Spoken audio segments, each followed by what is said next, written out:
ಹಲವು ಲವರ್ಸ್ ಒಂದು alien movie ಬಂದಿದೆ. ನಾವು ಇಂಗ್ಲೀಷಲ್ಲಿ ಬರೋ ಹಲವಾರು ಏಲಿಯನ್ಸ್ ಮೂವೀಸ್ ನೋಡಿರ್ತೀವಿ. ಹಾಗೆ ನಮ್ಮ ಇಂಡಿಯಾದಲ್ಲೂ ಕೆಲವೊಂದು ಏಲಿಯನ್ಸ್ ಮೂವೀಸ್ ಬಂದಿತ್ತು. ಇವರು ಏನು ಮಾಡಿದ್ದಾರೆ ಹೊಸತನ ಅಂತ ಹೋಗಿ ನೋಡ್ರೆ ಗುರು ಆ PK ಆ ರೋಬೋ ಮೂವೀಸ್ಗಳನ್ನು ಒಂದು ಮಿರ್ಚಿ ಮಸಾಲ ಹೊಡೆದು ಈ ಮೂವಿಯಲ್ಲಿ ಅಳವಡಿಸ್ಕೊಂಡಿದ್ದಾರೆ ಅಂತ ಅನಿಸ್ತು ನನಗೆ. ಈ ಮೂವಿಯಲ್ಲಿ ಹೊಸತನ ಅನ್ನೋದು ಏನು ಇಲ್ಲ. ಹಾಗೆ ನಾನು ಯಾವ ಮೂವಿ ಬಗ್ಗೆ ಮಾತಾಡ್ತಾ ಇದ್ದೀನಿ ಅಂದರೆ ಐಲಾನ್. ಹಾಗೆ ಮೂವಿ ರಿವ್ಯೂಕ್ಕಿಂತ ಮುಂಚೆ ನನ್ನ ಚಾನಲ್ಗೆ ಫಸ್ಟ್ ಟೈಮ್ ವಿಸಿಟ್ ಮಾಡಿದ್ದೀರಾ, ಇಲ್ಲ ವಿಡಿಯೋನ ಫಸ್ಟ್ ಟೈಮ್ ನೋಡ್ತಾ ಇದ್ದೀರಾ, ಈ ರಿವ್ಯೂ ನಿಮ್ಗೆ ಆನೆಸ್ಟ್ ಅನಿಸಿದ್ರೆ ಈ ವಿಡಿಯೋಗೊಂದು ಲೈಕ್ ಮಾಡಿ, ಹಾಗೆ ನನ್ನ ಚಾನಲ್ನ ಸಬ್ಸ್ಕ್ರೈಬ್ ಮಾಡಿ ಮತ್ತು ಬೆಲ್ ನೋಟಿಫಿಕೇಶನ್ ಆನ್ ಮಾಡಿ. ಹಾಗೆ ನಮ್ಮನ್ನ ಸೋಷಿಯಲ್ ಮೀಡಿಯಾ ಪ್ಲಾಟ್ಫಾರ್ಮನ್ನು ಫಾಲೋ ಮಾಡ್ಬೋದು. ಲಿಂಕ್ ನಾನು ಡಿಸ್ಕ್ರಿಪ್ಷನಲ್ಲಿ ಕೊಟ್ಟಿರ್ತೀನಿ. ಮೂವಿ ಡ್ಯೂರೇಷನ್ ವಿಚಾರಕ್ಕೆ ಬಂದರೆ 2 hours 35 minutes ಇದೆ ಅಂತ ಅನ್ಬೋದು. ಮೂವಿಯ ಸ್ಟೋರಿ ವಿಚಾರಕ್ಕೆ ಬಂದರೆ ಗುರು, ಒಂದು ಏಲಿಯನ್ನು ಒಂದು ಏನೋ ವಸ್ತುಗೋಸ್ಕರ ಇಂಡಿಯಾಗೆ ಬಂದಿರ್ತಾರೆ ಅಂತ ಅನ್ಬೋದು. ಆ ವಸ್ತು ಏನು ಮತ್ತು ನಮ್ಮ ಹೀರೋಗೂ ನಮ್ಮ ಏಲಿಯನ್ಗೂ ಹೇಗೆ ಫ್ರೆಂಡ್ಶಿಪ್ ಆಗುತ್ತೆ, ಇದರಲ್ಲಿ ವಿಲನ್ನ ಕ್ಯಾರೆಕ್ಟರ್ ಯಾಕೆ ಎಂಟ್ರಿ ಆಗುತ್ತೆ ಅನ್ನೋ ವಿಚಾರನೆಲ್ಲ ನೀವು ತಿಳ್ಕೊಬೇಕಂದ್ರೆ ಈ ಮೂವಿನ ಹೋಗಿ ನೋಡಬೇಕು. ಇದಕ್ಕಿಂತ ಜಾಸ್ತಿ ಹೇಳ್ಬಿಟ್ರೆ ಮೂವಿ ನಿಮಗೆ ಸ್ಟೋರಿನೇ ಗೊತ್ತಾಗತ್ತೆ, ಮೂವಿಯಲ್ಲಿ ಏನೋ ಇಂಟ್ರೆಸ್ಟಿಂಗ್ ವಿಚಾರ ಇರಲ್ಲ. ಈಗ ಮೂವಿ ವಿಚಾರಕ್ಕೆ ಬರ್ತೀನಿ ಗುರು.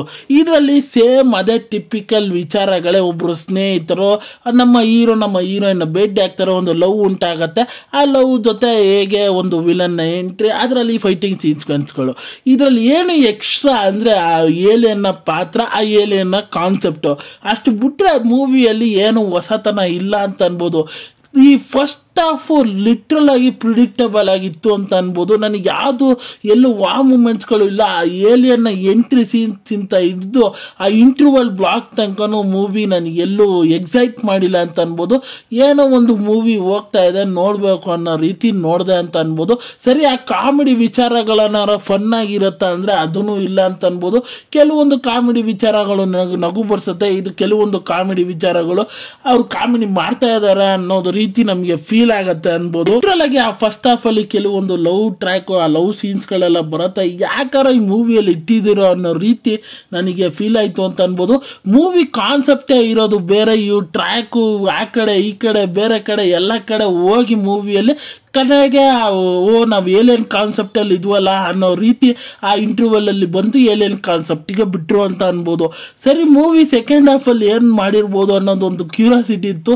ಸರಿ, ಸೆಕೆಂಡ್ ಹಾಫ್ ಅಲ್ಲಿ ಏನಿರ್ಬೋದು ಅಂತ ಹೋಗಿ ನೋಡ್ರೆ ಸೆಕೆಂಡ್ ಹಾಫ್ ಅಲ್ಲಿ ಮೂವಿ ಬೇರೆ ಒಂದು ಟ್ರ್ಯಾಕಿಗೆ ಹೋಗ್ಬಿಡುತ್ತೆ ಅಂತ ಅನ್ಬೋದು. ಮೂವಿ ಸ್ಟಾರ್ಟಿಂಗ್ ಅಲ್ಲೇ ಗುರು ಲಿಟ್ರಲ್ ಆಗಿ ಮಾಡ್ತಾ ಇದ್ದೀರಾ ಅನ್ನೋ ರೀತಿ ನನಗೆ ಅನಿಸ್ತು ಅಂತ ಅನ್ಬೋದು. ಅದರಿಂದ ನಮ್ಮ ಹೀರೋ ಒಂದು ಸೂಪರ್ ಮ್ಯಾನ್ ಆಗ್ಬಿಡ್ತಾರೆ. ಸೂಪರ್ ಮ್ಯಾನ್ ಇಂದ ಅಲ್ಲಿ ನಡೆಯೋ ಕೆಲವೊಂದು ಆಕ್ಷನ್ ಸೀಕ್ವೆನ್ಸ್ಗಳು, ಆಮೇಲೆ ಸೂಪರ್ ಟ್ರಯಲ್ ನೋಡ್ತಾ ಇರ್ತಾರೆ. ಸಿಕ್ಕಾಬಟ್ಟೆ ಫನ್ನಿಯಾಗಿ ಅನಿಸ್ತು ಅಂತ ಅನ್ಬೋದು ಗುರು. ಅಲ್ಲಿಂದ ಮೂವಿ ಒಂದು ಕ್ಲೈಮ್ಯಾಕ್ಸ್ ಹಂತದಲ್ಲಿ ನಮ್ಮ ಹೀರೋ ನಮ್ಮ ವಿಲನ್ ಇಬ್ರು ಫೈಟ್ ಮಾಡ್ಬೇಕು ಅಂತ ಅನ್ಬೋದು. ಅದರಲ್ಲಿ ಎಕ್ಸ್ಟ್ರಾರ್ಡಿನರಿ ಆಗಿ ನಮ್ಮ ಏಲಿಯನ್ ಹಾಕೊಂಡಿದ್ದಾರೆ ಅಂತ ಅನ್ಬೋದು. ಆ ಏಲಿಯನ್ ಹಾಕೊಂಡು ಒಂದು ಫೈಟಿಂಗ್ ಸೀಕ್ವೆನ್ಸ್ ಮಾಡಿದಾರೆ ನೋಡಿ ಗುರು. ಲಿಟ್ರಲ್ ಆಗಿ ಅಲ್ಲಿ ಸೀರಿಯಸ್ ನಡೀತಾ ಇದ್ರೆ ನಮಗೆ ಲಿಟ್ರಲ್ ಆಗಿ ನಗು ಬರ್ತಾ ಇರತ್ತೆ. ಆ ರೀತಿ ಇದೆ ಅಂತ ಅನ್ಬೋದು. ಹಾಗೆ ಕೆಲವೊಂದು ವಿಚಾರಗಳನ್ನ ಡೈಜೆಸ್ಟ್ ಮಾಡ್ಕೊಳ್ಳೋಕೆ ಸ್ವಲ್ಪ ಕಷ್ಟ ಇತ್ತು ಈ ಮೂವಿಯಲ್ಲಿ ಅಂತ ಅನ್ಬೋದು. ಹಾಗೆ ಆ ಕ್ಲೈಮ್ಯಾಕ್ಸ್ ಅಲ್ಲಿ ಇವ್ರು ಹೇಳಕೊಳ್ತಿರೋ ವಿಚಾರನು ಅವ್ರು ತೋರಿಸೋ ವಿಚಾರಗಳು ಯಾವುದಕ್ಕೂ ಹೊಂದಾಣಿಕೆನೇ ಇಲ್ಲ ಗುರು. ಆ ರೀತಿ ಈ ಮೂವಿ ಥ್ರೂಔಟ್ ಇತ್ತು ಅಂತ ಅನ್ಬೋದು.